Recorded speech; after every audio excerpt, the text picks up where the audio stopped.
بسم اللہ الرحمن الرحیم وبہ نستعین سبحانک لا علم لنا الا ما علمتنا انک انت العلیم الحکیم الحمد للہ رب العالمین والصلاة والسلام علی سید المرسلین وعلی آلہ وصحبہ اجمعین ومن تبعہم بإحسان الی یوم الدین اعوذ باللہ من الشیطان الرجیم بسم اللہ الرحمن الرحیم یا ایہا الذین آمنوا اتقوا اللہ حق تقاتہ ولا تموتن الا وانتم مسلمون واعتصموا بحبل الله جميعا ولا تفرقوا واذكروا نعمة الله عليكم إذ كنتم أعداء فألف بين قلوبكم فأصبحتم بنعمته إخوانا وكنتم على شفا حفرة من النار فأنقذكم منها كذلك يبين الله لكم آياته لعلكم تهتدون ولتكن منكم أمة يدعون إلى الخير ويأمرون بالمعروف وينهون عن المنكر وأولئك هم المفلحون۔ محترم حاضرین اور سامعین کرام، آج یہ سعادت کا موقع ہے کہ اس ملاقات میں ادارہ اصلاح و ترقی سوسائٹی کے زیر اہتمام ہم سب ایک انتہائی اہم دینی موضوع پر گفتگو کر رہے ہیں۔ اللہ تبارک و تعالیٰ سے دعا ہے کہ یہ گفتگو محض گفتگو نہ رہے بلکہ دنیا اور آخرت میں ہمارے لیے مفید برکتوں کا باعث بنا دے اس ملاقات کو، ان باتوں کو ہمیں کہنے سے زیادہ عمل کی توفیق عطا فرمائے۔ محترم سامعین، آج کی اس نشست کا عنوان انتہائی اہم ہے اور برسوں بلکہ صدیوں سے ابتدائے عہد سے لے کر اب تک اور انتہا تک یہ موضوع اپنی اہمیت کھونے والا نہیں ہے، اس لیے کہ یہ موضوع یعنی اجتماعیت، اس کی اہمیت اور اس کے فوائد، یہ ایسا موضوع ہے جو اگر مسلمانوں کو انفرادی طور سے تربیتی نقطہ نظر سے دنیا اور آخرت میں کامیابی کے اعتبار سے عقائد اور ایمانیات کی ضرورت ہے تو دنیا اور آخرت کی کامیابی کے لیے اس سے جڑی ہوئی چیز اجتماعیت اور قرآن و حدیث کے دائرے میں اتحاد و اتفاق کی ضرورت ہے۔ اس کے بغیر دنیا اور آخرت کی سعادتیں، کامیابیاں، مسلمانوں کی فتوحات اور ترقیات حاصل نہیں ہو سکتی۔ اسلام نے، قرآن و حدیث نے اجتماعیت پر بہت شدید زور دیا ہے۔ سب سے پہلے ہم اجتماعیت کا ہلکا سا تعارف، یہ جمع سے بنا ہے، جیم میم عین، جمع کرنا اردو میں بھی ہم بولتے ہیں اور عربی زبان میں بھی یہ ہے۔ جمع اسی سے ہے اجتماع، کسی چیز کو جمع اکٹھا کرنا، یکجا کرنا، ملانا، ضم کرنا، اور اجتماع اکٹھا ہونا، ضم ہونا۔ اصطلاح شریعت میں اس کا معنی ہوتا ہے کہ مسلمان ایک دوسرے سے اس طرح مل کر رہیں،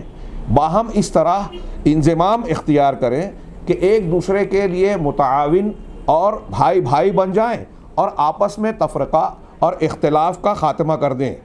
اور یہ اجتماعیت کا میں نے ہلکا سا مفہوم بتایا، اور ساتھ ہی ساتھ جس چیز کے گرد مسلمانوں کی اجتماعیت قائم ہوگی،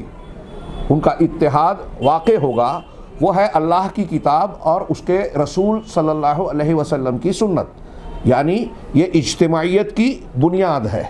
قرآن اور حدیث نے اجتماعیت پر اتنا زور دیا جس کا ہم اندازہ نہیں لگا سکتے،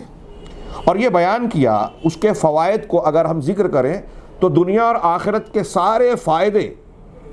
اجتماعی ہی نہیں، قومی اور ملی ہی نہیں، بلکہ انفرادی حیثیت سے بھی مسلمانوں کی عزت، ان کی سعادت، ان کا وقار، دوسروں پر ان کا رعب اور دبدبہ، اور مسلمانوں کے تشخص کا محفوظ رہنا، یہ ان کی اجتماعی قوت پر منحصر ہے کہ جس قدر مسلمان اکٹھا ایک قوت اور ایک جان کی طرح ہوں گے، اسی اعتبار سے ان کو عزت، وقار، قوت، شوکت ملے گی، حکومت ملے گی۔ اسلام نے، اگر آپ دینی تعلیم کا جائزہ لیں تو عقائد سے لے کر چھوٹے چھوٹے امور تک، معاملات تک، ہر جگہ انسان کو یہ تعلیم دی ہے کہ ایک مسلمان انفرادی زندگی کا تصور کر ہی نہیں سکتا۔ یوں بھی عام طور سے یہ کہا جاتا ہے، علماء شہریت یہ کہتے ہیں، عمرانیات کے علماء، کہ انسان مدنی بالطبع ہے، طبیعتاً مدنی ہے، شہری اور اجتماعی زندگی گزارتا ہے۔ معاشرتی زندگی کے بغیر انسان اپنا گزارا نہیں کر سکتا۔ ایک لقمہ جو انسان کے منہ تک آتا ہے وہ بھی بغیر دوسروں کے تعاون کے، دوسروں کی مدد کے اس کے منہ تک نہیں پہنچ سکتا۔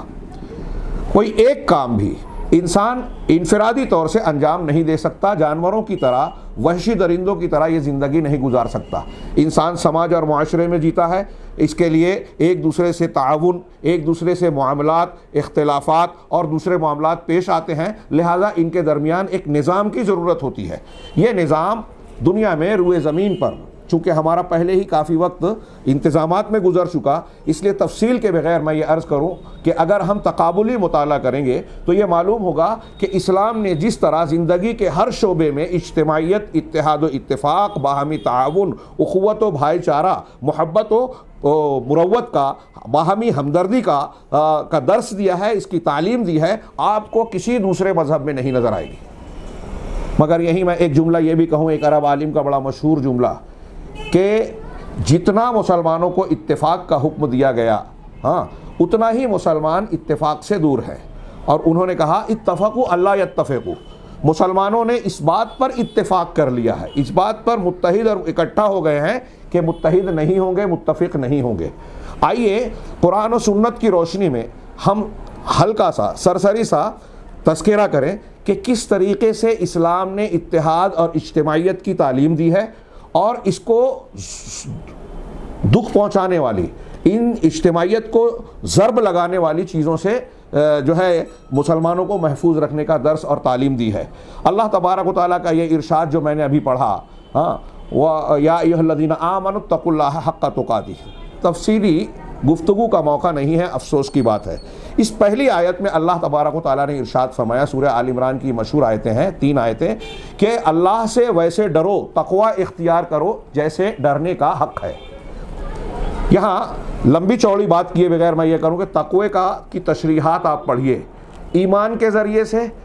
ذاتی اور نفس کی، اپنی خود کی تربیت کر کے اللہ کا ڈر، اللہ پر ایمان اور اس کے حقوق کی شناخت، اور اس کے تابع میں جتنی بھی ایمانی چیزیں ہیں ان تمام چیزوں کو مان کر دین کو اپنا لینا، دین کی باتوں کو، احکامات پر عمل کرنے کے لیے رضامند ہونا، اس کی طرف آمادہ ہونا، کوشش کرنا، اور ممنوعات سے اپنے آپ کو روکنا، یہ تقویٰ ہے۔ اللہ سے کا تقویٰ ویسے اختیار کرو جیسا کہ حق ہے۔ یہاں اس کی تشریح کرتے ہوئے ہم یہ کہہ دیں قرآن کی دوسری آیت کی روشنی میں، فَاتَّقُوا اللَّهَ مَا اسْتَطَعْتُمْ، جتنی تمہاری طاقت ہے اتنا اللہ سے ڈرو۔ تو تقویٰ اختیار کیا جائے گا تو انسان کی ذاتی اور انفرادی اصلاح ہوگی۔ اس ذاتی اصلاح کے بعد جو ایمانیات اور اخلاقیات کے ساتھ ہوگی، دوسرا مرحلہ ہوگا وَاعْتَصِمُوا بِحَبْلِ اللَّهِ جَمِيعًا وَلَا تَفَرَّقُوا، اللہ کی رسی کو مضبوطی سے پکڑ لو اور آپس میں گروہ در گروہ، فرقہ در فرقہ نہ بن جاؤ۔ اللہ کی رسی کو مضبوط پکڑ لو۔ مختلف سلف و خلف کی تفسیرات اٹھائیے، اللہ کی رسی سے مراد کسی نے قرآن کہا، کسی نے سنت کہا، کسی نے اسلام کہا، کسی نے جماعت کہا۔ ابھی امام قرطبی وغیرہ کے کچھ اقوال میں بیان کروں گا کہ ولا تفرقوا کا مطلب یہ ہے کہ اللہ تبارک و تعالیٰ کے دین کی مخالفت میں مختلف بدعات، خرافات اور اپنی ذاتی رائے کو اختیار کر کے قرآن و حدیث سے علیحدگی اختیار نہ کرو، اس سے فرقہ اور اس سے اختلاف پیدا ہوتا ہے۔ تو اللہ کی رسی کو مضبوطی سے پکڑ لو اور آپس میں اختلاف نہ پیدا کرو۔ اللہ تبارک و تعالیٰ نے آگے فرمایا وَاذْكُرُوا نِعْمَتَ اللَّهِ عَلَيْكُمْ، اور اللہ کی اپنے اوپر اس نعمت کو یاد کرو کہ جب تم ایک دوسرے کے بڑے دشمن تھے، اذ کنتم اعداء، جب تم دشمن تھے، فَأَلَّفَ بَيْنَ قُلُوبِكُمْ، اللہ نے تمہارے دلوں کو جوڑ دیا، دلوں میں یگانگت، محبت، اخوت پیدا کر دی۔ وَاذْكُرُوا نِعْمَتَ اللَّهِ عَلَيْكُمْ اذ كُنتُمْ أَعْدَاءً فَأَلَّفَ بَيْنَ قُلُوبِكُمْ فَأَصْبَحْتُمْ بِنِعْمَتِهِ إِخْوَانًا، اس نعمت کے ذریعے سے، اللہ کی نعمت کے ذریعے سے جو اس نے انعام کیا، اسلام دیا، ایمان دیا، اس نعمت کی بدولت تم آپس میں بھائی بھائی بن گئے۔ یہاں اللہ تبارک و تعالیٰ نے جس نعمت کا ذکر کیا، تاریخی حوالے سے آپ دیکھیے کہ اسلام کی ان تعلیمات کے آنے سے پہلے ہاں عربوں کا نبی کریم صلی اللہ علیہ وسلم جس سماج اور معاشرے میں مبعوث ہوئے، پہلے مکہ اور پھر مدینہ، وہاں اختلافات کی کیا نوعیت تھی. ایک ایک چھوٹے سے جھگڑے کی بنیاد پر 40 سالوں تک آپس میں جنگیں ہوا کرتی تھی. اتنا شدید اختلاف ہوا کرتا تھا. اللہ تبارک و تعالیٰ نے فرمایا کہ اس نعمت اسلام کی وجہ سے، اسلام گویا ایسی نعمت ہے جو ایسے اختلافات، عصبیات اور اختلافات کی بنیاد کو جڑ سے اکھاڑ کر پھینک دیتا ہے. ہاں اللہ تعالیٰ نے صحابہ کرام کے بارے میں کہا کہ تم پہلے دشمن تھے، اب بھائی بھائی بن گئے اسلامی نعمت کی وجہ سے. یہاں آگے بڑھنے سے پہلے تھوڑی دیر کے لیے محاسبہ کیجئے کہ یہ اسلام ہمارے پاس بھی ہے. کیا ہم ایسے اسلام کے سچے نمونہ، یہ قرآن کی آیت کے آئینہ دار ہیں کہ ہم آپس میں بھائی بھائی ہیں؟ اللہ نے فرمایا وَكُنْتُمْ عَلَى شَفَا حُفْرَةٍ مِّنَ النَّارِ، تم جہنم کے دہانے پر تھے، کنارے پر تھے، اللہ نے تم کو اس سے بچا لیا. فَأَنْقَذَكُم مِّنْهَا، ہاں اس سے بچا لیا. ایسے ہی اللہ تبارک و تعالیٰ اپنی آیتوں کو کھول کھول کر بیان کرتا ہے تاکہ تم راہ پا جاؤ، ہدایت پا جاؤ. یہ پہلی تعلیم تھی کہ تقوی اختیار کر کے اپنی اصلاح کرو، ہاں تعمیر ذات. اور دوسری تعلیم اس دوسری آیت میں دی کہ تعمیر ذات کے بعد تعمیر جماعت ہو، اجتماعیت کی تعمیر ہو. اور جب انسان ذاتی طور پر مکمل مسلمان بن جائے عقائد و اخلاق کی بنیاد پر، اسلامی تعلیمات کی بنیاد پر، اور پھر اس کے بعد ایک جماعت بن جائے، پورے مسلمان جسد واحد اور بنیان واحد ایک عمارت بن جائیں، ایک دوسرے کو قوت دینے والے متعاونین، تو اب اس جماعت کا کام دنیا میں یہ ہے جو اگلی آیت میں بیان کیا گیا وَلْتَكُن مِّنكُمْ أُمَّةٌ يَدْعُونَ إِلَى الْخَيْرِ، کہ تمہیں ایک ایسی امت ہونا چاہیے جو خیر کی طرف دعوت دے، وَيَأْمُرُونَ بِالْمَعْرُوفِ، اور معروف کا حکم دے، وَيَنْهَوْنَ عَنِ الْمُنْكَرِ، اور منکر سے روکے. میں نے وَلْتَكُن مِّنكُم میں مین کا بیانیہ والا ترجمہ کیا، تبعیض والا، بعض والا نہیں کیا. اہل علم جانتے ہیں اس کی تشریح اور تفصیل کا موقع نہیں ہے. ہاں کہ یہ تمہارا کام ہونا چاہیے کہ اب دنیا میں خیر پھیلاؤ، دعوت الی الخیر کرو، امر بالمعروف اور نہی عن المنکر سے دنیا کو نیکیوں سے بھر دو، برائیوں سے پاک کرو. وَأُولَئِكَ هُمُ الْمُفْلِحُونَ، ایسے ہی لوگ فلاح پانے والے ہیں. اس آیت میں جو ہدایات ہیں، اہل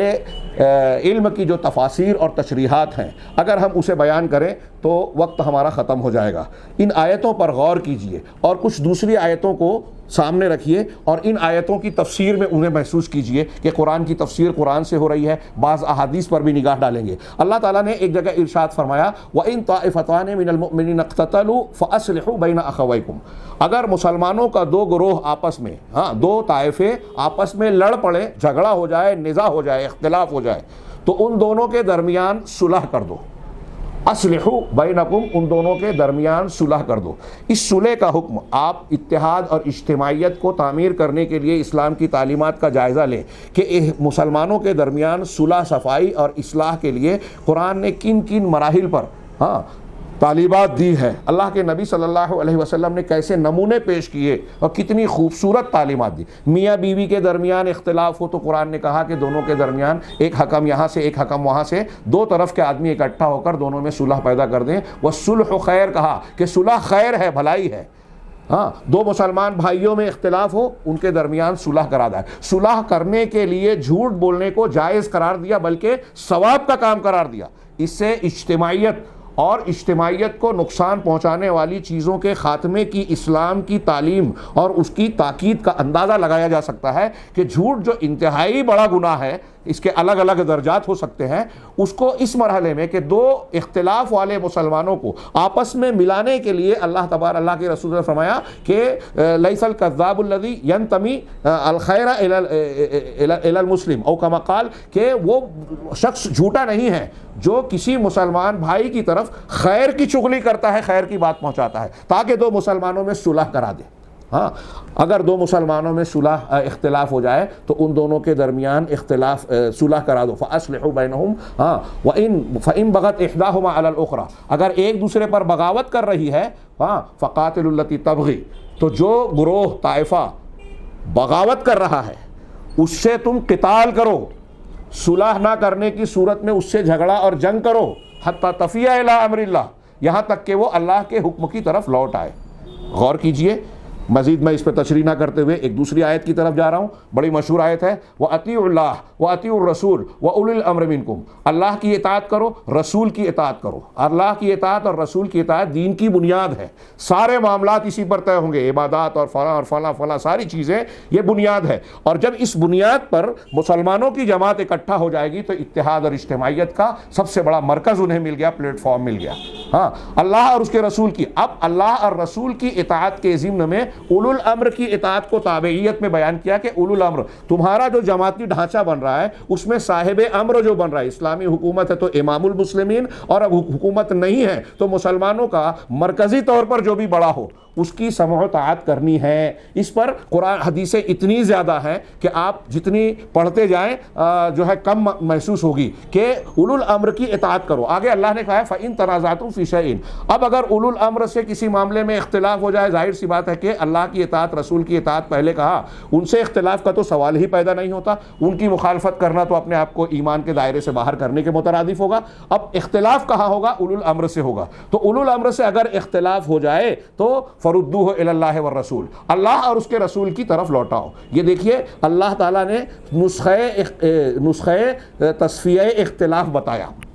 اختلاف کا تصفیہ کرنے کا نسخہ کیا ہے کہ اللہ اور رسول کی طرف، یعنی قرآن اور حدیث کی طرف پلٹیں، لوٹیں، اپنے نزاعات کا تصفیہ اور اختلاف کا خاتمہ کرنے کے لیے۔ اس سے معلوم ہوا کہ قرآن و حدیث میں ہمارے اختلافات کا حل موجود ہے۔ ہاں، کچھ اجتہادی اور فہم کے اختلافات کی بات ہے، اس کا تذکرہ آگے آئے گا۔ ہمارے اختلافات کا حل قرآن و حدیث میں موجود ہے، تبھی تو اللہ نے حکم دیا کہ اپنا اختلاف حل کرنے کے لیے لوٹو۔ اگر حل نہ ہوتا تو اللہ تعالیٰ یہ حکم نہ دیتا۔ اب یہاں ایک بات قابل ذکر ہے کہ اولو الامر کی اطاعت دراصل کسی شخصیت کی اطاعت نہیں ہے، یہ سسٹم اور نظام کی اطاعت ہے۔ جیسے نماز میں اللہ تبارک و تعالیٰ، اللہ کے رسول نے فرمایا انما جعل الامام لیؤتم بہ، امام اس لیے مقرر کیا گیا ہے کہ اس کی اقتداء کی جائے۔ غور کیجئے کہ امام کی شخصیت، جب ہم اس کے اللہ اکبر تکبیر کہنے پر رکوع کر رہے ہیں، سجدہ کر رہے ہیں، اس کی آواز پر حرکات صلاۃ کو، نماز کو انجام دے رہے ہیں، تو یہ دراصل اس کی شخصیت کی تقلید یا اس کی اتباع نہیں ہے، یہ اس نظام اور اجتماعی ڈھانچے کی اتباع ہے جو اللہ اور رسول اللہ صلی اللہ علیہ وسلم نے متعین کر کے ہمیں، آپ کو، امت کو دیا ہے۔ لہذا اسی تناظر میں اسے دیکھیے کہ اولو الامر اگر ہے تو اس کی اطاعت کرنی ہے۔ اب ان حدیثوں کو لائیے ذہن میں کہ اگر تمہارے اوپر کوئی حبشی غلام، کوئی کن کٹا ناک کٹا انسان اگر امیر بنا دیا جائے، امیر المومنین بنا دیا جائے، تو اس کی بھی سمع و طاعت کرنی ہے، اس لیے کہ اس کی سمع و طاعت کرنا اس کی شخصیت کو ماننا نہیں ہے بلکہ ایک نظام کو ماننا ہے جس کو اللہ اور رسول نے لازم قرار دیا ہے کہ اس نظام کو مانا جائے۔ اب آگے ہم اور ایک آیت کی طرف بڑھ رہے ہیں۔ سورۃ التوبہ میں اللہ تبارک و تعالیٰ نے ارشاد فرمایا والمؤمنون والمؤمنات بعضهم اولیاء بعض، یأمرون بالمعروف وینہون عن المنکر ویقیمون الصلاۃ ویؤتون الزکاۃ ویطیعون اللہ ورسولہ اولئک سیرحمہم اللہ۔ مومن مرد اور مومن عورتیں یہ کیسے ہیں؟ ان کا اجتماعی ڈھانچہ اللہ تعالیٰ نقشہ کھینچ رہا ہے کہ ان کے معاملات ایسے ہوتے ہیں کہ ایک دوسرے کو نیکی کا حکم دیتے ہیں، برائیوں سے روکتے ہیں۔ دیکھیے مردوں کے ساتھ ساتھ خواتین کو بھی کہا، وہ اپنے دائرہ کار میں اسلامی آداب کا لحاظ کرتے ہوئے، اسلامی تعلیمات کے دائرے میں رہتے ہوئے نیکی کا حکم دیں گی، برائیوں سے روکیں گی، ان پر بھی یہ فریضہ ان کی طاقت، قوت اور دائرے کے مطابق عائد ہوتا ہے۔ نیکی کا حکم دیتے ہیں، برائیوں سے روکتے ہیں، اور نماز قائم کرتے ہیں، زکوٰۃ دیتے ہیں۔ آدمی، آپ قرآن میں جا بجا دیکھیں گے اقیموا الصلاۃ وآتوا الزکاۃ، اس کو مسلمانوں کے سماج اور معاشرے کی امتیازی شناخت کے طور پر پیش کیا ہے۔ مولانا ابوالکلام آزاد نے اس سلسلے میں جو تصریحات فرمائی ہیں اس کو پڑھیے تو پتہ چلتا ہے کہ اجتماعیت کی انہوں نے بتایا قرآن میں اس حکم کو دے کر کتنی زبردست تعلیم دی گئی ہے کہ یہ مسلمانوں کے سماج کی ایک علامت اور پہچان ہے۔ نماز یہ بدنی اور اللہ تبارک و تعالیٰ سے تعلق کی ایک شکل ہے، جو رسول عبادات ہے، اسلام کے ارکان میں دوسرے نمبر کا رکن ہے، اور زکوٰۃ تیسرے نمبر کا رکن ہے جو بندوں کو بندوں سے جوڑتی ہے، ایک دوسرے سے محبت یگانگت پیدا کرتی ہے، امیر و غریب کی تفریق کو مٹاتی ہے، عصبیتوں کا خاتمہ کرتی ہے، الفت و محبت اور باہمی تعاون اور ہمدردی کے جذبات کو پروان چڑھاتی ہے۔ اور اگر علامہ مولانا ابوالکلام آزاد کہتے ہیں کہ اگر اسلامی حکومت نہیں ہے پھر بھی ہم جماعت سے نماز پڑھتے ہیں، ایسے ہی اسلامی حکومت نہیں ہے اور امیر المومنین زکوٰۃ کا اجتماعی نظام اگر قائم نہیں کر پا رہا ہے تو ایسے ہی محلوں اور علاقوں میں بیت المال قائم ہونا چاہیے. جیسے ہم مسجدوں میں جماعت قائم کرتے ہیں ویسے بیت المال جو ہے ہمارا زکوٰۃ کی جماعت کا معاملہ ہوگا. وہ یہاں تک کہتے ہیں جس میں اختلاف کی گنجائش ہے کہ اگر انفرادی طور سے کوئی زکوٰۃ دیتا ہے تو اس کی زکوٰۃ ادا ہی نہیں ہوگی. جیسے جماعت میں شرکت کرنے کی قدرت کے باوجود اگر کوئی جماعت میں نماز نہیں پڑھتا, انفرادی طور پر پڑھتا ہے تو اس کی نماز نہیں ہوگی. ایسے ہی زکوٰۃ کے معاملے کے سلسلے میں بیان کرتے ہیں. آپ اندازہ لگا سکتے ہیں, یہیں رک کر میں اشارہ کروں, شاید آگے موقع نہ ملے, کہ آپ اسلام کی جتنی بھی عبادات دیکھیں, نماز, روزہ, حج, زکوٰۃ, یہاں تک کہ جو فرض کفایہ کے امور کہلاتے ہیں جیسے جنازے میں شرکت, اور پھر عیدین ہو, جمعہ ہو, اور جتنے بھی عبادات ہیں, ہر جگہ اجتماعیت کا تصور ہے, اجتماعیت کی تعلیم ہے. ہر عبادت مسلمانوں کو اجتماعیت کی طرف لے جاتی ہے. قرآن کی کئی آیتوں میں کہا ان ھذہ امتکم امۃ واحدہ وانا ربکم فاتقون, ہاں کہ یہ تمہاری امت ایک امت ہے اور میں تمہارا پروردگار ہوں, لہٰذا مجھ سے ڈرو, میری عبادت کرو. دوسرے مقام پر کہا. تو ان آیتوں کے سیاق کو دیکھیے کہ امت ایک ہے. امت کے مسلمانوں کی اجتماعیت یعنی وحدت المسلمین یہ متقاضی ہے, یعنی یہ جڑی ہوئی ہے وحدت رب سے, کہ تمہارا رب ایک ہے. جب ایک رب کو مانتے ہو تو ایک جماعت اور ایک امت ہونی چاہیے, اس کا لازمی تقاضا ہے. میرے بھائیوں, میں ایک بات زور دینا چاہتا ہوں, یہ موقع نہیں ہے ورنہ میں اس پر صرف لمبی چوڑی گفتگو کر سکتا ہوں کم علمی کے باوجود, کہ توحید کا بنیادی تقاضا اور توحید کی تکمیل کا حصہ یہ ہے کہ ایک مسلمان دوسرے مسلمانوں کے تعلق سے محبت کا, تعاون کا, ہمدردی کا جذبہ رکھے. اگر اس کے اندر یہ جذبات نہیں ہیں, اجتماعیت کا لحاظ, مزاج اور رجحان نہیں ہے, تو اس کا مطلب یہ کہ اس کی توحید میں کمی ہے. لہذا کتاب و سنت کی بنیاد پر مسلمانوں کا اجتماعی ڈھانچہ اور امت واحدہ قائم ہوتی ہے, اور اس کی جڑ بنیاد اللہ کی توحید ہے. وہ توحید جو تمام رسولوں کی تعلیم کا بنیادی اور ابتدائی نقطہ ہے اور ان کی دعوت کا خلاصہ ہے. ساری خیر اور بھلائیاں اسی توحید پر منحصر ہیں, اور توحید کے جو بنیادی ثمرات اور نتائج حاصل ہوتے ہیں اس میں ایک بڑا نتیجہ اور ثمرہ ہے اجتماعیت. مسلمانوں کے درمیان الفت, محبت, ایک دوسرے کے لیے قربانی کا جذبہ, بھائی چارہ, ہاں ایک دوسرے کے لیے خیر خواہی, یہ اگر نہیں ہے تو اس کا مطلب توحید میں کمی ہے. اور اقیموا الصلاۃ وآتوا الزکاۃ, ان دونوں کو جوڑ کر دیکھیں تو ایک اللہ سے جوڑتی ہے, ایک بندوں سے ایک فریضہ جوڑتا ہے, اور دونوں اللہ کے حقوق ہیں. اللہ کا حق ادا کرتے ہوئے اللہ تبارک و تعالیٰ نے اجتماعیت کی تعلیم دی. تو بہرحال یہ کئی آیتوں میں ہے, ان ھذہ امتکم امۃ واحدہ وانا ربکم فاعبدون. تو اللہ کی عبادت صرف کرنی ہے, اللہ کو رب ماننا ہے, تو امت واحدہ بن کر رہنا ہوگا. یہ اس عبادت کی, توحید کی تکمیل ہے, اس کا حصہ ہے, اس کا تقاضا ہے. چنانچہ ہم آگے بڑھتے ہیں. اللہ تعالیٰ نے اس آیت میں فرمایا کہ نماز قائم کرتے ہیں مومن مرد اور مومن عورتیں, زکوٰۃ دیتے ہیں. اکیلے نہیں پڑھتے, جماعت سے پڑھتے ہیں. ہاں, وَيُطِيعُونَ اللَّهَ وَرَسُولَهُ, اور سب کا ایک اجتماعی مرکزی نقطہ کیا ہے کہ اللہ اور اس کے رسول کی اطاعت کرتے ہیں. ہاں, یہیں سے اجتماعیت کی جڑ بنیاد طے ہوتی ہے. اس اطاعت میں جب خامی خرابی ڈالی جاتی ہے کہ اللہ کے رسول کی بات ماننے کی بجائے نفس کی بات مانی جائے, پیر صاحب کی بات مانی جائے, امام کی تقلید کی جائے, فلاں اور فلاں بزرگ اور گروہ کی طرف نسبت اختیار کی جائے, وہیں سے امت واحدہ میں تفرق پیدا ہوتا ہے. ان الذین فرقوا دینہم وکانوا شیعا لست منہم فی شیء, جن لوگوں نے اپنے دین کو فرقوں میں بانٹ دیا اور وہ گروہوں میں بٹ گئے, آپ کا ان سے کوئی تعلق نہیں ہے. نبی صلی اللہ علیہ وسلم نے ایک جماعت, ایک تعلیم دی تھی, اجتماعیت, توحید اور کتاب و سنت کی بنیاد پر کہا تھا کہ میں تمہارے درمیان یہ دو چیزیں چھوڑے جا رہا ہوں, جب تک ان کو مضبوطی سے تھامے رہو گے کبھی گمراہی تمہارے پاس نہیں آئے گی. یہ گارنٹی ہے زبان رسالت سے, غلط نہیں ہو سکتی. اس کا مطلب یہ ہوا کہ اگر امت میں تفرق ہے, اختلاف ہے, گمراہیاں ہیں, بدعات ہیں, خرافات ہیں, تو کتاب و سنت کا تمسک نہیں رہا. قرآن کی جو پہلی آیت ہم نے پڑھی وَاعْتَصِمُوا بِحَبْلِ اللَّهِ جَمِيعًا وَلَا تَفَرَّقُوا, اس میں بھی سیاق کو جوڑیے کہ اللہ کی رسی کو اگر مضبوط تھاما ہے تو تفرقہ نہیں ہوگا. تفرقہ ہے اس کا مطلب اللہ کی رسی کو مضبوط نہیں تھاما ہے. چنانچہ ہم دیکھ رہے ہیں کہ اسلام اور اہل اسلام نے ایک طرف دینی اعتبار سے نئی بدعات, دین کے نئے اصول پیدا کیے, آپ پوری اسلامی تاریخ لے لیجئے تو صراط مستقیم میں اللہ کے رسول صلی اللہ علیہ وسلم نے جو راستہ بیان کیا، صحابہ کرام کا جو عقیدہ اور منہج تھا، اس سے جس نے جیسے جیسے کچھ الگ راستے بناتے گئے، الگ الگ گروہ تشکیل پاتے گئے، فرقے بنتے گئے، اختلافات پیدا ہوتے گئے، اور اختلاف کی بنیاد جن لوگوں نے اپنی بنائی، اپنے خاص عقائد اور اصول اختیار کیے، اسی بنیاد پر وہ ولا اور برا کا معاملہ بھی کرنے لگے کہ جو ہمارے گروہ کا ہے ہم اس سے محبت کریں گے، جو ہمارے گروہ کا نہیں ہے اس سے نفرت کریں گے۔ آج مسلمان بلکہ پوری اسلامی تاریخ میں مسلمان اس چیز کا عذاب علیم جھیل رہے ہیں، جھیلتے آئے ہیں اور جھیل رہے ہیں،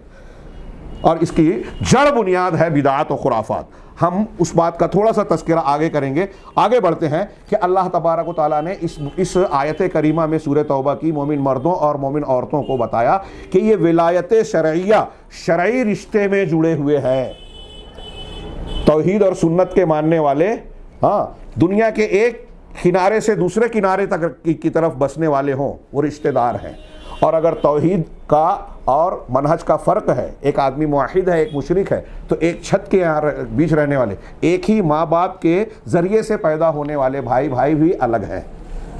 ہم صحابہ کرام کی زندگیوں میں دیکھتے ہیں، فطری محبت الگ چیز ہے، حقوق الگ چیز ہے، لیکن اسلام کے دشمن بن کے، شرک کے سائے میں توحید کے مخالف بن کے جب بدر میں، احد میں اور دوسرے مقامات پر سگے بھائی اور خونی رشتہ دار آئے تو اسلامی تلواروں نے اس میں کوئی بخل سے کام نہیں لیا ان کا فیصلہ کرنے میں۔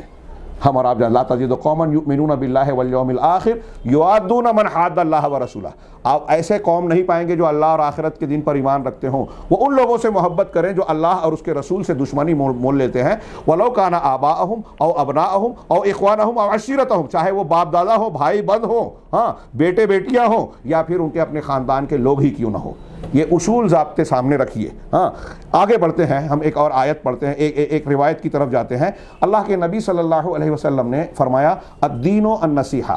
دین سراسر نصیحت ہے، خیر خواہی ہے۔ کس کے لیے؟ ہم نے پوچھا، قلنا یا رسول اللہ، یا رسول اللہ، صحابہ نے پوچھا کس کے لیے؟ کہا للہ ولِ کتابہ ولِ رسولہ ولِ ائمۃ المسلمین وعامتہم۔ یہ ایک حدیث، ایک لائن کی ایک حدیث پورے دین کو اپنے اندر سمیٹے ہوئے ہے۔ اللہ کے لیے خیر خواہی، اس کی کتاب کے لیے خیر خواہی، رسول کے لیے خیر خواہی، اور مسلمانوں کے امام کے لیے خیر خواہی، اور عام مسلمانوں کے لیے خیر خواہی۔ غور کیجئے، اللہ کے لیے خیر خواہی جو اللہ کے حقوق ہیں، توحید ربوبیت، الوہیت، اسماء و صفات، اس پر ایمانیات کے تمام تقاضے، اللہ کی کتاب کے جو حقوق ہیں، اللہ پر ایمان رکھنا، اللہ کے دوستوں سے دوستی، دشمنوں سے دشمنی رکھنا، ایسا ہی اللہ کی کتاب کے حقوق جو مقرر کیے گئے ہیں اس پر ایمان رکھنا، اس کی خبروں کی تصدیق کرنا، اس کے حلال حرام کو ماننا، وغیرہ وغیرہ جو حقوق ہیں اس سے محبت کرنا، اس کے احکامات کو دل و جان سے ماننا۔ ایسے ہی رسول کے ساتھ خیر خواہی، رسول پر ایمان رکھنا، اس سے محبت کرنا، ان کی خبروں کی تصدیق کرنا چوں چراں کیے بغیر، ان کے احکامات کو بلا چوں چراں مان لینا، ان کی رائے اور ان کی احکامات کے آگے کسی اور کی رائے، اجتہاد، خیال کو مقدم نہ کرنا، صرف رسول کو رسول کا مقام دینا، کسی اور کو وہ مقام نہیں دینا جو رسول اللہ صلی اللہ علیہ وسلم کو اللہ تعالیٰ نے دیا ہے۔ آپ کے دوستوں سے دوستی، آپ کے دشمنوں سے دشمنی رکھنا، آپ کا دفاع کرنا، اللہ کا دفاع کرنا، کتاب کا دفاع کرنا، رسول کا دفاع کرنا، یہ ان کے حقوق میں ہے، یہ ان کے ساتھ خیر خواہی کے معنی میں شامل ہے۔ اور ائمہ مسلمین کے ساتھ خیر خواہی، ائمہ مسلمین کے ساتھ خیر خواہی، میرے بھائیوں یہ ایک لمبا چوڑا عنوان ہو سکتا ہے کہ ائمہ مسلمین، اب یہاں کچھ لوگ سوال کرتے ہیں کہ بھائی تو ابھی تو امیر المومنین ہے نہیں۔ فرض کیجئے کہ اگر مسلمانوں کا امیر کسی ملک میں نہیں ہے، جیسے ہمارے ہندوستان، پاکستان میں، تو کیا یہ اس بات کا پروانہ یا جواز ہے، لائسنس اور اجازت نامہ ہے کہ آپ اپنی انفرادی زندگی گزار سکتے ہیں؟ آپ جماعت سے نماز آپ پر فرض نہیں ہے؟ اگر مسلمانوں کا امیر نہیں ہے، جمعہ اور جماعت امیر المومنین قائم نہیں کر رہا ہے، تو کیا آپ کا فریضہ، آپ کو جماعت کے میں حاضر ہونے سے فرصت مل گئی؟ کوئی مفتی یہ فتویٰ دیتا ہے؟ جی نہیں۔ اجتماعی زندگی، تعاونوا علی البر والتقوی ولا تعاونوا علی الاثم والعدوان، یہ ہر حال میں ہوگا۔ یہاں تک کہ نبی کریم صلی اللہ علیہ وسلم کی متعدد روایات کہتی ہیں کہ اگر 3 آدمی ہوں سفر میں، بیابان میں، الگ الگ روایتوں میں ہے، کوئی حسن درجے کی اور کوئی دوسرے درجات کی، کہتے ہیں کہ اگر 3 آدمی ہوں مسلمان سفر میں، تو ایک آدمی کو ضرور امیر بنا لے میں، ہاں علامہ ابن تیمیہ رحمہ اللہ فرماتے ہیں اس کی تشریح میں کہ دیکھیے کہ سفر جو ایک عارضی چیز ہے، وقتی چیز ہے، اس میں بھی مسلمانوں کو نظام سے جوڑا گیا ہے۔ اس سے یہ پتہ چلتا ہے کہ مسلمانوں کے لیے انفرادی زندگی کا تصور نہیں ہے، بلکہ اجتماعیت، ایک دوسرے کے ساتھ ایک نظام کے تحت بندھا ہونا اور آپس میں ایک دوسرے کا بھائی بھائی بن کر رہنا لازم اور فرض ہے۔ ہاں یہ جب عام سفر کی حالت میں یہ ہے تو بتائیے کہ ملک میں اجتماعی ڈھانچہ کوئی ایک شہر ہو، بستی ہو جہاں بہت سارے مسلمان بستے ہوں، ایک ملک ہو جہاں کروڑوں کی آبادی ہو، کیا ان کا اجتماعی ڈھانچہ نہیں ہونا چاہیے؟ ہاں اللہ کے نبی صلی اللہ علیہ وسلم کی ان حدیثوں پر تھوڑا سا سرسری نگاہ ڈالیے کہ رسول اللہ صلی اللہ علیہ وسلم نے ارشاد فرمایا کہ جو شخص اطاعت سے خارج ہو گیا اور جماعت کو چھوڑ دیا اور اس حالت میں اس کی موت ہو گئی تو وہ جاہلیت کی موت مرے گا۔ جو شخص سلطان سے ایک بالشت بھی الگ ہوا اور مر گیا تو اس کی جاہلیت کی موت ہوگی۔ اور فجر رضی اللہ تعالیٰ عنہ کی روایت میں یہاں تک ہے، جو صحیح مسلم میں ہے، یہ بخاری مسلم کی روایتیں تھی، کہ اگر کوئی شخص تمہارے پاس اس حالت میں آتا ہے کہ تمہارا معاملہ متفق اور متحد ہو گیا ہے، کسی امیر پر متفق ہو چکے ہو، ہاں، اور وہ تمہاری جماعت میں تفریق پیدا کرنا چاہتا ہے، جماعت میں تفریق پیدا کرنا چاہتا ہے تو اسے قتل کر دو۔ یہ صحیح مسلم کی روایت ہے۔ بعض روایتوں میں ہے کہ کائن من کان، وہ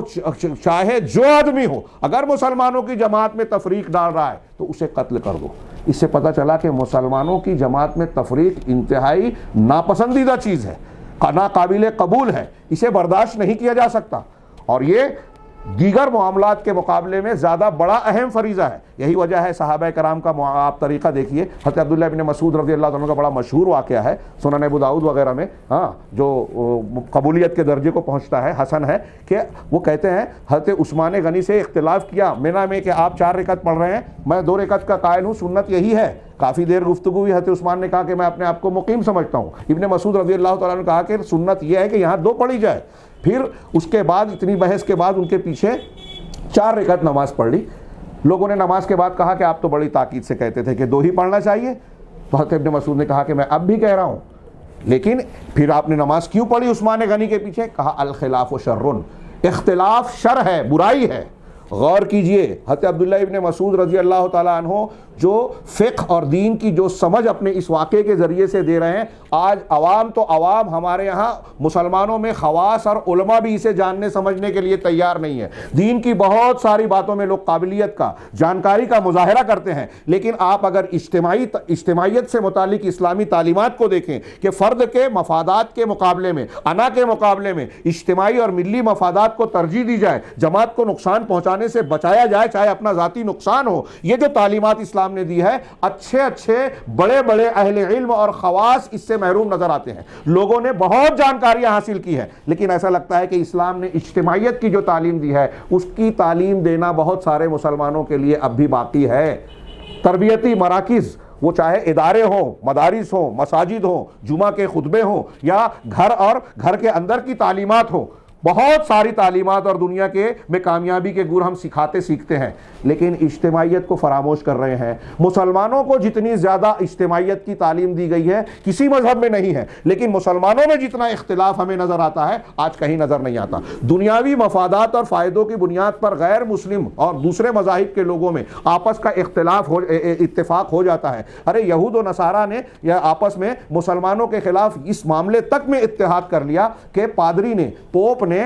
کچھ سالوں پہلے جو ہے یہودیوں کے اس گناہ کو کہ آپ نے حضرت یسوع مسیح کو سولی پر چڑھایا تھا اس لیے ہم آپ سے نفرت کرتے تھے، لیکن مسلمانوں کے خلاف ہم آپس میں اتحاد کرتے ہیں کہ ان کا خطرہ ہمارے لیے زیادہ بڑا ہے۔ تو اپنے مشترکہ مفادات کے لیے وہاں اتحاد و اتفاق کی ایسی فضا بن سکتی ہے، لیکن اہل توحید جن کے پاس اجتماعیت کی اتنی زبردست بنیاد ہے، اللہ کی کتاب اور اس کے رسول کی سنت، توحید اور اتباع سنت، وہ متحد ہونے کے لیے، اجتماعیت کو اختیار کرنے کے لیے تیار نہیں ہے۔ اگر مسلمانوں کا مقابلہ دوسری جماعتوں سے ہو، خارجی خطرات ہو، تو اس کی وجہ سے مسلمانوں کو نقصان پہنچتا ہے اور پہنچ رہا ہے۔ خارجی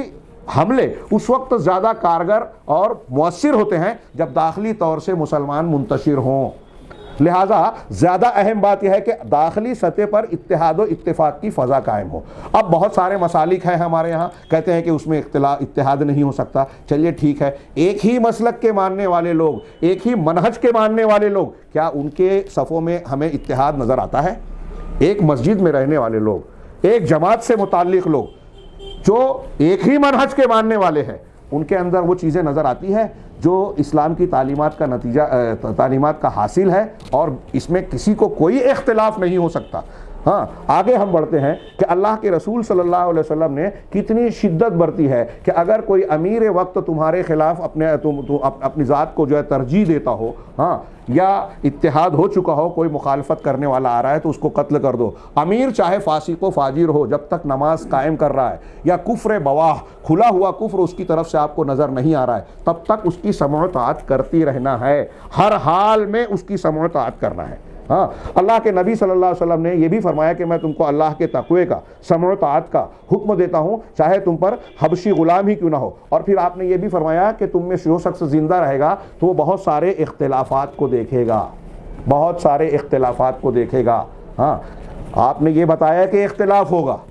تو کیا اختلاف کا حل نہیں بتایا؟ جی بتایا۔ اب ہمارے یہاں لوگ اپنے اپنے منہج، اپنی اپنی فکر پر قائم رہ کے نبی صلی اللہ علیہ وسلم کے بتائے نسخے کو قبول کرنے کے لیے تیار نہیں ہیں۔ اللہ کے نبی صلی اللہ علیہ وسلم نے کیا نسخہ بتایا اس سلسلے میں کہ اختلاف ہوگا تو کیا کرنا؟ فعلیکم بسنتی، تم پر میری سنت لازم ہے، میری سنت لازم ہے، اور میرے بعد میرے خلفائے راشدین کی سنت مضبوطی سے دانتوں سے پکڑ لو، اور نئی نئی چیزوں سے بدعات سے بچو۔ اس کا مطلب بدعات اختلاف پیدا کریں گی، نبی صلی اللہ علیہ وسلم کی سنت کو پکڑنا یہ اختلافات کے طوفان میں، ہنگامے میں، عذاب میں سفینہ نجات ہے، نجات کی کشتی ہے، کشتی نوح ہے۔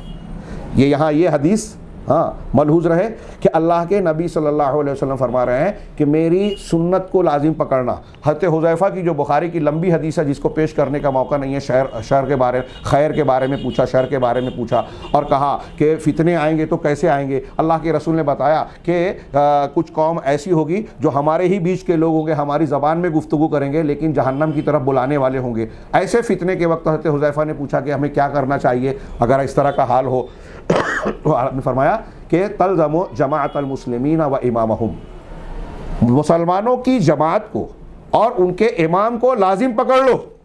اللہ کے رسول، حضرت حذیفہ نے پوچھا کہ اگر امام نہ ہو تب کیا کریں؟ تو کہا جنگل بیابان میں چلے جاؤ، ہاں، چاہے تم کو جو ہے درختوں کے پتوں کو چوس کر اور چبا کر جینا پڑے، بکریاں لے کر چلے جاؤ، بعض روایتوں میں ہے۔ اس کا مطلب یہ کہ اگر آپ کو سماج میں رہنا ہے تو جماعت سے جڑ کر رہنا ہے۔ کون سی جماعت؟ جماعت حقہ، قرآن و حدیث کو ماننے والی۔ جس ملک میں آپ رہتے ہیں وہاں آپ تلاش کریں کہ صحیح منہج اور عقیدے والے لوگ کون ہیں، ان سے جڑیں۔ یہ دین کا فریضہ ہے، دین اور دنیا میں کامیابی کا بنیادی نسخہ ہے۔ اللہ کے نبی صلی اللہ علیہ وسلم نے اور قرآن و حدیث نے اتنی زبردست تعلیمات دی ہیں۔ ہاں، میں ان کے خلاصے اور حاصل کے طور پر کچھ باتیں صرف نکات کی شکل میں بیان کر رہا ہوں کہ اگر ان تعلیمات اور نصوص کو ہم جمع کریں تو ہمیں نظر آئے گا کہ مسلمانوں کے آپسی معاملات میں، جماعتی، اجتماعی، دینی تمام امور میں، عبادات ہوں، لین دین ہوں، کوئی بھی ہو، یہاں تک کہ ایک روایت پر آپ نگاہ ڈالیں کہ اللہ کے نبی صلی اللہ علیہ وسلم، وحشی ابن حرب رضی اللہ تعالیٰ عنہ سے روایت ہے، انہوں نے کہا کہ اللہ کے رسول، ہم کھانا کھاتے ہیں لیکن آسودہ نہیں ہوتے، انا ناکل ولا نشبع،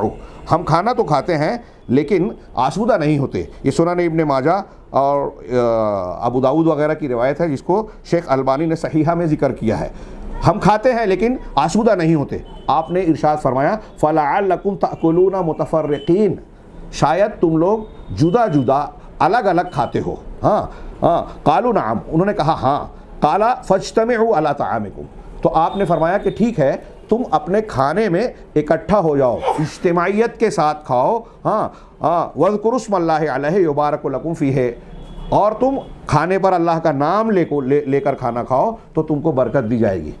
ابھی دینیات، عبادات، نماز، روزہ، حج، زکوٰۃ میں ہم نے اجتماعیت کا تھوڑا سا اشارہ کیا۔ آپ دیکھیے کہ کھانے پینے کے معاملے میں اللہ کے رسول صلی اللہ علیہ وسلم کہہ رہے ہیں کہ اکٹھا ہو کر کھانا کھایا جائے تو برکت ہوگی، اجتماعیت کا فائدہ، برکت نازل ہوگی۔ اس کا مطلب تفرق میں برکت کی اٹھا لی جاتی ہے، رحمت نہیں ہوتی، اور اجتماعیت میں برکت ہوتی ہے۔ یہ نبی کریم صلی اللہ علیہ وسلم کے اس ارشاد اور ایسے بہت سارے ارشادات جن کا موقع نہیں ہے، میرے ہاتھ میں کئی روایتیں اور کئی دلیلیں ہیں، ان کا سب کے پیش کرنے کا موقع نہیں ہے۔ ان کو ہم سامنے رکھیں تو یہ نظر آتا ہے کہ مسلمانوں کو آپس میں نظم و ضبط اور ڈسپلن اختیار کرنا چاہیے، جماعتی نظم و ضبط، ڈسپلن، جس کا آج فقدان سا ہے۔ دوسرے ایک دوسرے کو کے لیے قربانی کا جذبہ، تعاون، ہمدردی، ایک دوسرے کی مدد کرنا، طاقتور کمزور کی مدد کرے۔ اگر آپ مال و دولت سے مدد نہیں کر سکتے تو آپ کلمہ طیبہ سے، حسن اخلاق سے، دوڑ دھوپ کر کے کمزوروں کی یا دوسرے مسلمانوں کی مدد کریں۔ آپس میں ایک دوسرے سے اگر کوئی اختلاف ہوتا ہے، کوئی معاملہ ہوتا ہے تو صبر سے کام لیں۔ یہ بہت ساری نصوص کی روشنی میں یا اختلافات کو ختم کر کے اجتماعیت کو قائم رکھنے کے یہ نسخے ہیں جو آپ کو قرآن اور حدیث میں جا بجا مختلف پیرایوں اور مختلف تناظر میں ان چیزوں کی تعلیمات ملے گی۔ اسی طرح اخوت اور بھائی چارے کا لحاظ رکھیں کہ اسلام نے ہم کو مسلمانوں کو ایک دوسرے کا بھائی بھائی بنایا ہے، اور یہ بھائی بھائی بنانے کے بعد اسلام نے اخوت پر اثر انداز ہونے والے ہر دروازے کو بند کر دیا۔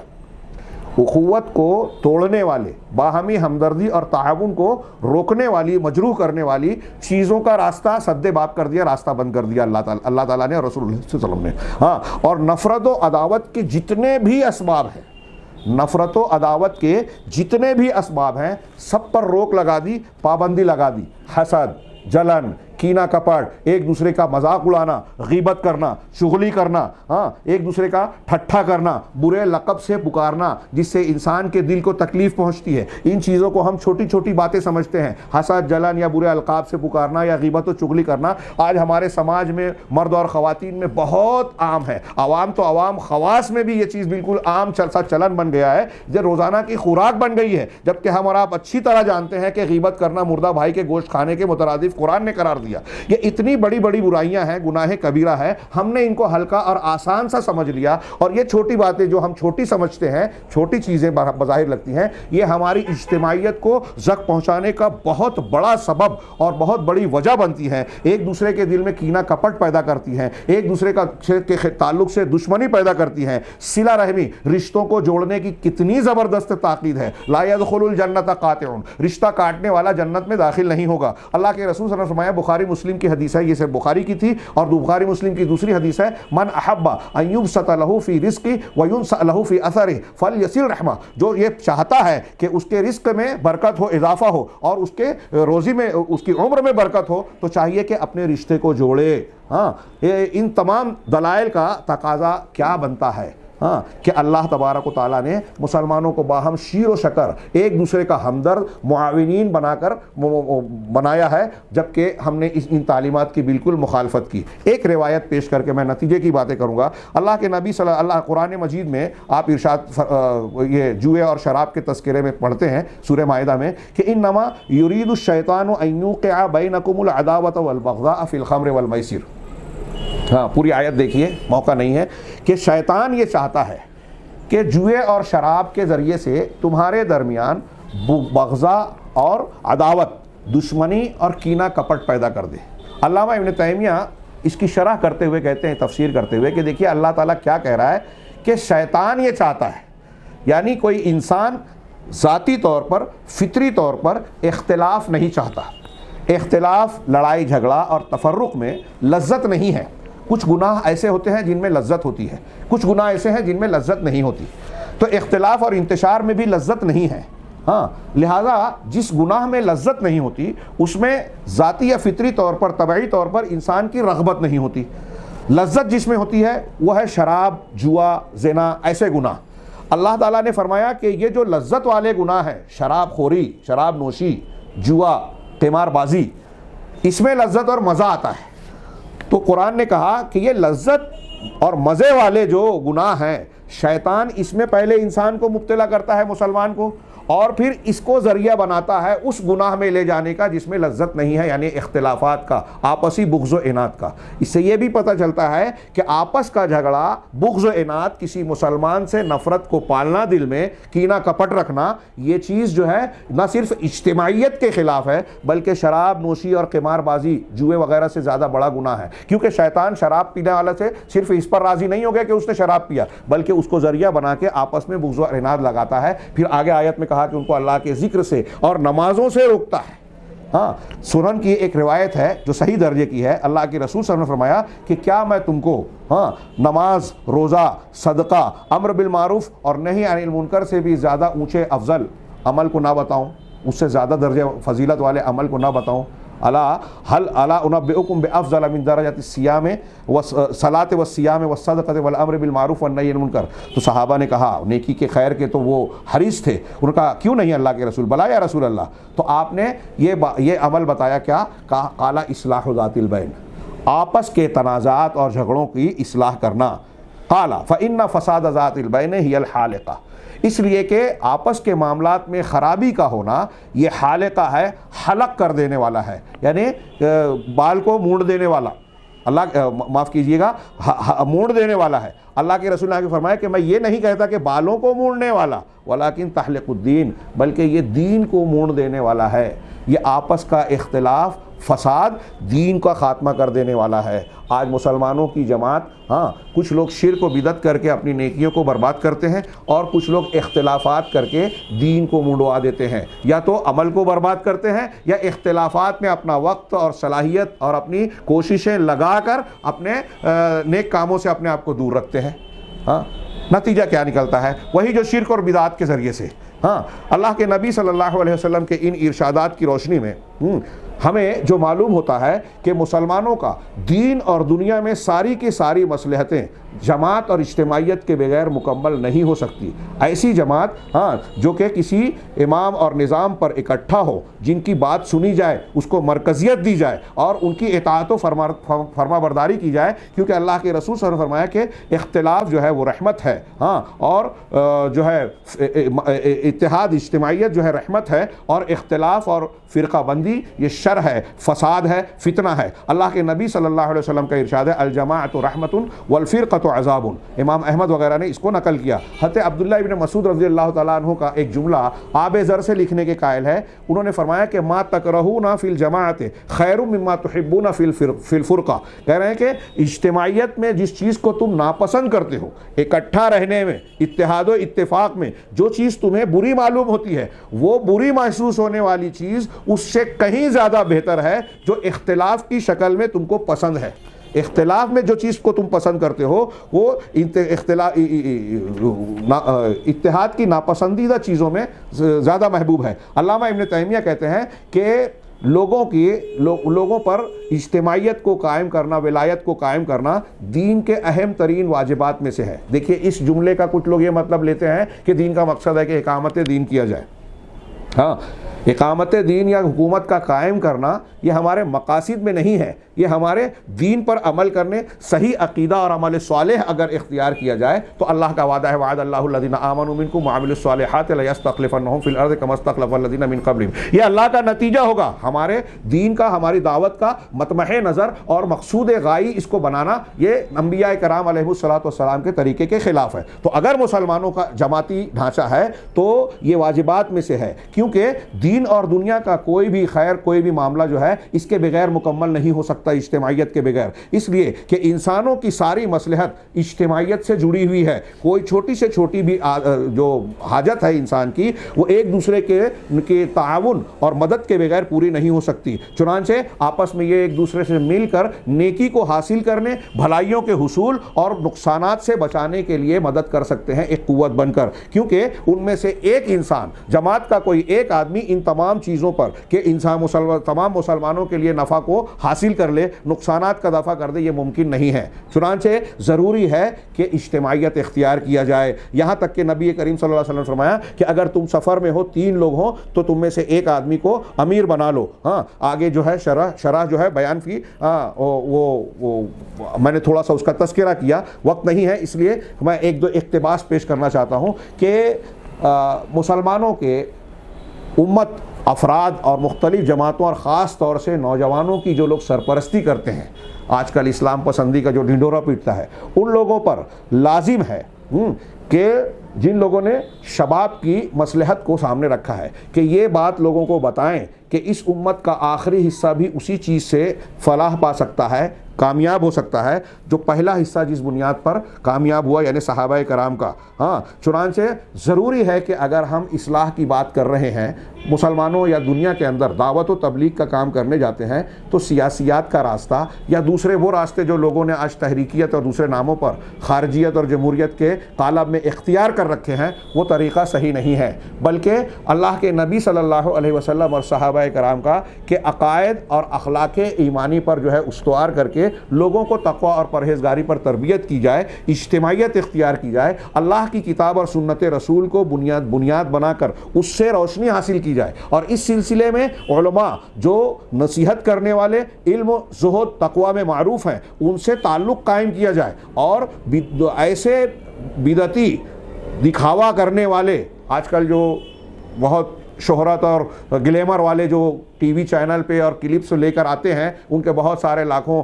لائک کرنے والے ہوتے ہیں، ایسے اہل بدعت یا منہج صحیح سے منحرف دعات اور تقریر کرنے والوں کے پیچھے نہ جائیں۔ ایسا کرنے سے زمین میں فساد پھیلتا ہے، اور یہ لوگ ایسے ہیں جو کہ بہت سارے علماء، اہل فضل اور جماعت حقہ کے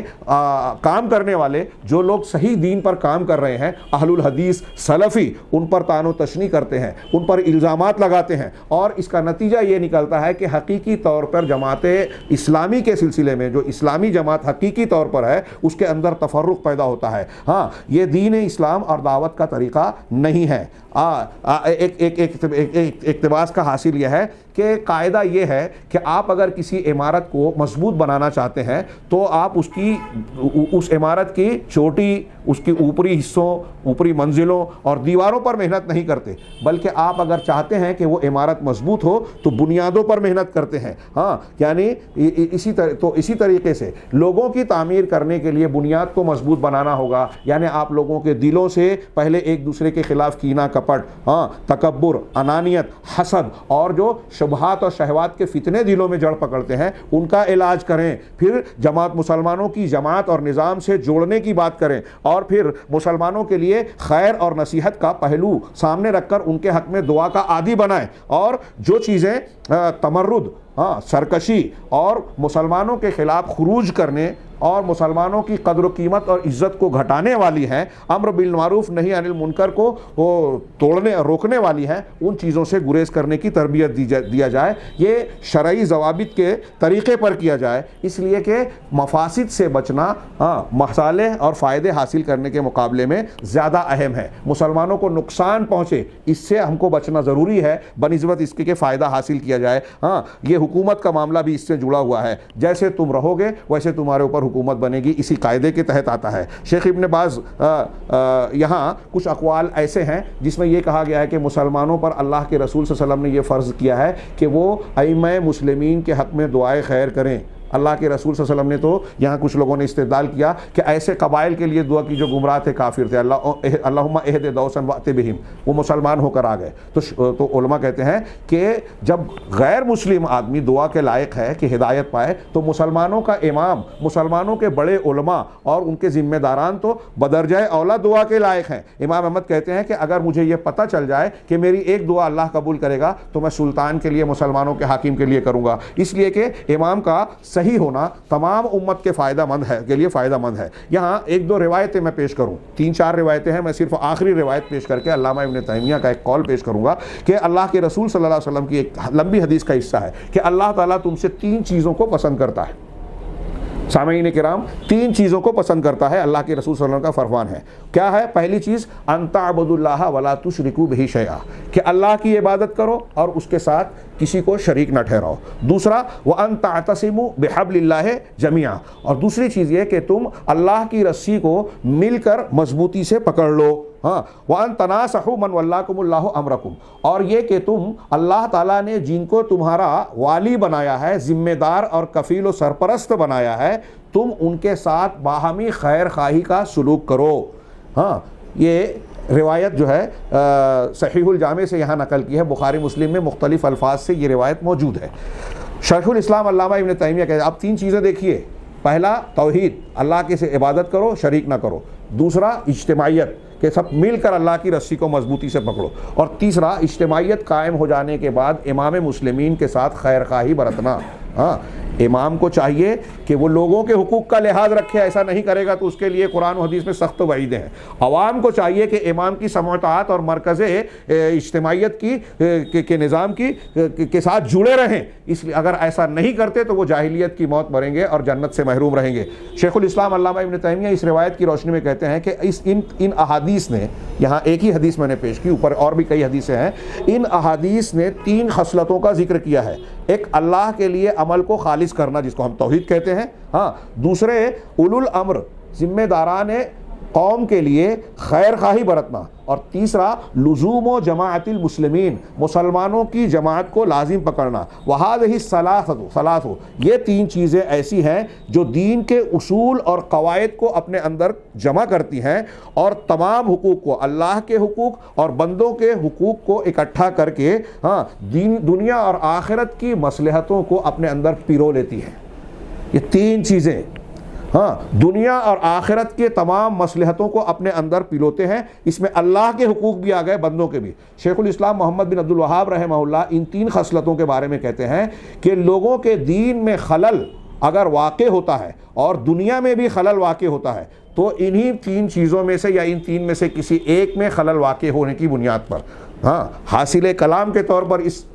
قول کو آپ سنیے کہ حدیث میں 3 چیزوں کا جو حکم دیا گیا ہے۔ شیخ محمد بن عبد الوہاب کہتے ہیں کہ دنیا اور آخرت، لوگوں کا دین اور دنیا جو خراب ہوتا ہے اس میں بگاڑ آتا ہے تو انہی 3 چیزوں میں سے کسی ایک چیز میں بگاڑ آنے کی وجہ سے ہوتا ہے۔ آج بدعات نے مسلمانوں کو 73 فرقوں میں بانٹ دیا، پھر مختلف عصبیتیں ہیں، قومی عصبیتیں، زبان کی عصبیتیں، علاقائی عصبیتیں، ذاتی مفادات، بھائی بھائی کے جھگڑے، اور نہ جانے کون کون سے اختلافات کی بنیاد ہے جن کو اسلام نے ختم کر دیا تھا، ان کو لوگوں نے زندہ کر دیا ہے۔ لوگوں نے ان کو زندہ کر کے دین اور دنیا کے نقصانات، آپ اگر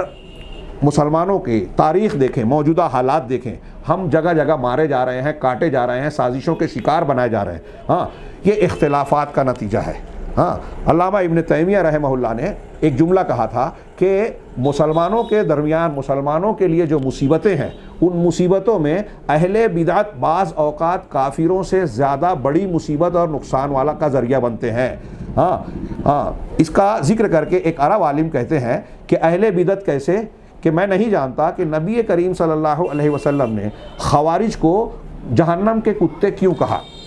یہاں میں خوارج کا لفظ استعمال کر رہا ہوں، یا حدیث کے میں جو خوارج کے لیے کہا گیا ہے یہ تمام اہل بدعت کے لیے ہے، کیونکہ مسلمانوں میں دینی اختلافات بدعات کی بنیاد پر آتے ہیں، اور ان بدعات کی وجہ سے مسلمانوں کو جو اختلاف، انتشار، فرقہ بندی دیکھنا پڑی، ایک دوسرے کے خلاف جو پوری تاریخ میں جھگڑے، لڑائیاں اور پھر دشمنوں کا ساتھ دے کر مسلمانوں کی اینٹ سے اینٹ بجا دینے والے واقعات ہوئے، جیسے سقوط بغداد کو دیکھیے، حضرت عثمان غنی رضی اللہ تعالیٰ عنہ کی تاریخ دیکھیے، وہاں اختلاف پیدا کیا ان خارجیوں نے، خارجی مزاج لوگوں نے، پھر حضرت علی، جنگ جمل اور جنگ صفین، کربلا کا واقعہ، پھر مسلمانوں،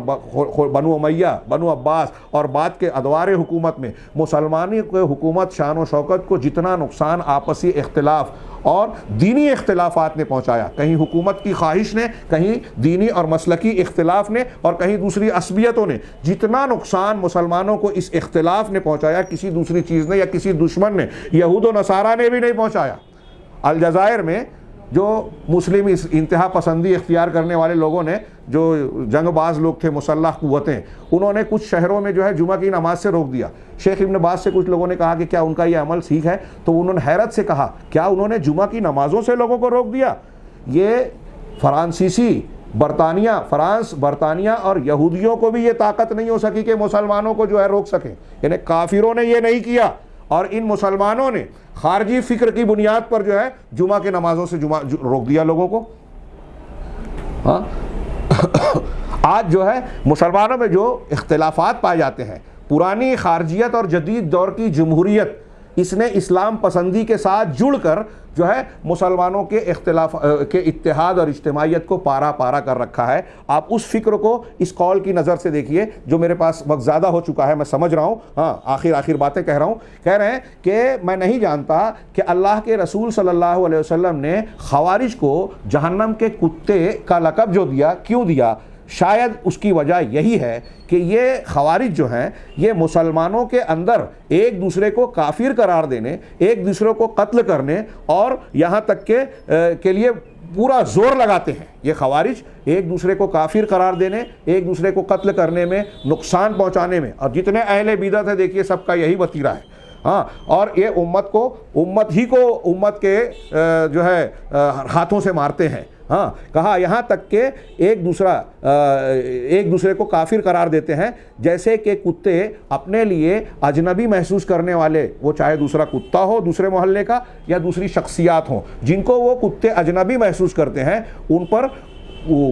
بھوکنے میں اور دانت سے چبانے میں پورا زور لگا دیتے ہیں، یہاں تک کہ اگر ان کی دم اگر ان کے منہ میں آ جائے تو اس کو چباتے ہیں، دباتے ہیں۔ ہاں، اور اسی کا مصداق، یعنی شاید یہی وجہ ہے کہ اللہ کے رسول نے ان کو جہنم کے کتے کہا، اور اس کے مصداق بخاری مسلم کی وہ حدیث ہے کہ خوارج کے بارے میں یہ کہا گا یقتلون اہل الاسلام ویدعون اہل الاوثان، کہ یہ وہ لوگ ہیں جو اہل اسلام کو قتل کرتے ہیں۔ ہاں، یہ اہل اسلام کو قتل کرتے ہیں اور اہل اوثان، مشرکین، کفار، منافقین اور بدعتیوں کو چھوڑ دیتے ہیں۔ آج کا جو مسلمانوں کا آپ اجتماعی ڈھانچہ اور نقشہ دیکھیں تو اختلافات نے مسلمانوں کی اینٹ سے اینٹ بجا رکھی ہے۔ وَتَذْهَبَ رِيحُكُمْ کی تصویر بنے ہوئے ہیں کہ مسلمانوں کی ہوا اکھڑی ہوئی ہے، حکومتیں ہوں یا بڑی سے بڑی تعداد ہو کسی ملک میں، ان کا کوئی، آج ہندوستان جیسے ملک میں مسلمان کھلونا بنے ہوئے ہیں۔ اگر دو قوموں کا جھگڑا ہو تو لوگ دوسروں کی پاسداری اور لحاظ تو کرتے ہیں کہ وہ ناراض نہ ہو جائیں۔ مسلمانوں کی ناراضگی کی کسی کو فکر نہیں ہوتی، کیوں؟ انہیں پتہ ہے کہ مسلمان اکٹھا ہو کر ہمارے لیے کوئی طاقت اور چیلنج بن ہی نہیں سکتے، یہ کھلونا ہے، انہیں جب چاہے لڑایا جا سکتا ہے، ان کے اندر اختلاف پیدا کیا جا سکتا ہے، اور جب اپنے ایجنڈے پر ان سے جب چاہے عمل کروایا جا سکتا ہے۔ یہ اجتماعیت کے فقدان کا منظر ہے، اور یہ بات پوری دنیا میں ہمیں نظر آتی ہے، جس کے نتیجے میں ہمارے درمیان کچھ لوگوں کو خریدا جاتا ہے، کوئی تسلیمہ نسرین اور سلمان رشدی بن جاتا ہے، ہمارے درمیان کچھ لوگوں کو خریدا جاتا ہے، کوئی منکرین حدیث کی شکل میں سامنے آتا ہے، ہمارے درمیان کوئی پیدا ہوتا ہے اور وہ مرزا غلام احمد قادیانی جیسا جھوٹی نبوت کا دعویٰ کرتا ہے، اور ایسے بہت سارے جھوٹے نبوت کو ماننے والے لوگوں کو پیدا کر کے اسلام اور مسلمانوں کے خلاف مستقل جو ہے سپاہی کے طور پر استعمال کیا جاتا ہے۔ ایسے بہت سارے فتنے روزانہ اٹھائے جاتے ہیں، یہ مسلمانوں کے آپسی اختلاف اجتماعیت کے فقدان کا نتیجہ ہے، اور اجتماعیت اگر اختیار کریں تو موقع نہیں ہے، میں صرف 2-4 جملے عرض کروں کہ دنیا اور آخرت کے سارے فوائد ہمیں حاصل ہوں گے۔ میرے سامنے نظرۃ النعیم کے اس عنوان کی پرچی ہے، اس میں انہوں نے اجتماعیت کے فائدے میں 24 امور کا ذکر کیا ہے، 24 امور کا، کہ اس سے میں اپنے الفاظ میں 2-3 امور کی طرف ذکر، کچھ باتیں تو قرآن و حدیث کی روشنی میں آ گئی کہ اس سے مسلمانوں کی قوت ہوتی ہے، شوکت ہوتی ہے، ان کی فکر کا ڈھانچہ صحیح راہ پر ہوتا ہے، مسلمانوں میں شر، فساد اور خرابیاں پیدا نہیں ہوتی، مسلمانوں کے خلاف استعمال کیے جانے والے فتنوں کا سد باب کیا جا سکتا ہے اس کے ذریعے سے اگر اجتماعیت ہو تو آپس میں محبت، الفت، ایک دوسرے کی مدد کرنا، اور اسلامی سماج کا وہ ترابط اور وہ نقشہ سامنے آتا ہے جو اسلام کی تعلیمات کا صحیح حاصل ہے اور نتیجہ ہونا چاہیے۔ اور حقیقت میں اگر اجتماعیت کو مسلمانوں نے اختیار کیا تو دنیا کے لوگوں کو یہ پیغام جائے گا کہ اسلام جس طریقے سے اپنے ماننے والوں کو ایک لڑی میں پیروتا ہے، ایک دوسرے کے لیے جسم و جان بنا دیتا ہے، بھائی بھائی بنا دیتا ہے، متعاون اور ایک دوسرے کا ہمدرد اور مددگار بنا دیتا ہے، ایسا دنیا کے کسی مذہب میں ایسی تعلیم موجود نہیں ہے۔ لیکن کیا ہم اور آپ اس کے لیے تیار ہیں؟ آپ نے یہ سنا کہ اگر اجتماعیت کے ساتھ کھانا کھایا جائے تو برکت ہوتی ہے۔ آپ سوچ سکتے ہیں کہ اجتماعیت کے ساتھ جماعت کی نماز میں کیا برکتیں ہیں۔ میرے سامنے جو پرچی تھی، میں اس میں شیخ احمد شاکر اور علامہ قرطبی کا قول بیان کر کے بات کو ختم کرتا ہوں۔ علامہ شاکر وَاعْتَصِمُوا بِحَبْلِ اللَّهِ جَمِيعًا کے ضمن میں کہتے ہیں کہ اللہ تعالیٰ نے جماعت کا حکم دیا اور تفرق سے منع کیا، اور بہت ساری احادیث آپس میں مسلمانوں کو میں اختلاف پیدا کرنے اور فرقہ بندی سے منع کرتی ہیں۔ اجتماع، اعتلاف، آپس میں مل جل کر رہنے کی تعلیم دیتی ہے، جبکہ اس امت میں اختلاف پیدا ہوا، لہٰذا یہ بھی 73 فرقوں میں بڑھ گئے، ہاں ان میں سے ایک جنت میں جانے والی ہے اور باقی جہنم کی طرف بڑھ رہے ہیں، اور یہ وہ لوگ ہیں ایک نجات پانے والے جو اللہ کے رسول صلی اللہ علیہ وسلم اور صحابہ کے طریقے پر ہیں۔ امام قرطبی وَاعْتَصِمُوا بِحَبْلِ اللَّهِ جَمِيعًا وَلَا تَفَرَّقُوا کے ضمن میں کہتے ہیں کہ اللہ تعالیٰ نے الفت اور محبت کا حکم دیا اور فرقہ بندی سے منع کیا، اس لیے کہ فرقہ بندی، علیحدگی اور اختلاف یہ ہلاک کرنے والا ہے اور جماعت میں، اجتماعیت میں نجات ہے۔ عبداللہ ابن مسعود آیت کریمہ کے سلسلے میں ضمن میں کہتے ہیں کہ اللہ کی رسی دراصل جماعت ہے، قرآن ہے، جماعت ہے، انہی سے قرآن کی بھی تفسیر مروی ہے۔ امام قرطبی کہتے ہیں کہ یہ معنی کرنا بھی جائز ہے، یہ معنی کرنا بھی جائز ہے کہ تم آپس میں فرقہ فرقہ نہ بنو۔ یہ قول اچھی طرح ذہن رکھے کہ اپنی ہوا اور اغراض مختلفہ، خواہش نفس، جتنی بدعات ہے سب خواہش نفس میں آتی ہیں، کیونکہ قرآن حدیث سے ہٹ کر وہ لوگوں کی رائے ہے۔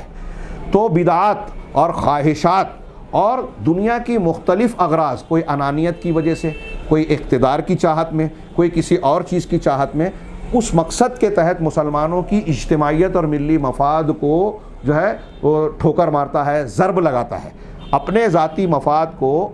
مرجوح قرار دے کر اجتماعیت کو اختیار کرنا، یہ اسلام کی تعلیم ہے، جیسا کہ ہم نے عبداللہ ابن مسعود کے عمل میں پڑھا، اور ایسے بہت سے واقعات پیش کیے جا سکتے ہیں۔ تو علامہ قرطبی کہتے ہیں کہ خواہشات کی، بدعات کی اور مختلف قسم کی اغراض کی پیروی کرتے ہوئے فرقہ فرقہ نہ بن جاؤ، جیسا کہ اللہ تعالیٰ کا یہ ارشاد آگے بتاتا ہے، وَاذْكُرُوا نِعْمَتَ اللَّهِ عَلَيْكُمْ، اور اللہ کی اس نعمت کو یاد کرو جو تم پر اللہ نے کی، کہ جب تم دشمن تھے تو اللہ تبارک و تعالیٰ نے تم پر اپنا انعام کیا، تمہارے دلوں کو جوڑ دیا، ہاں تم اللہ کے نعمت سے جو ہے بھائی بھائی بن گئے۔ یہاں آیت میں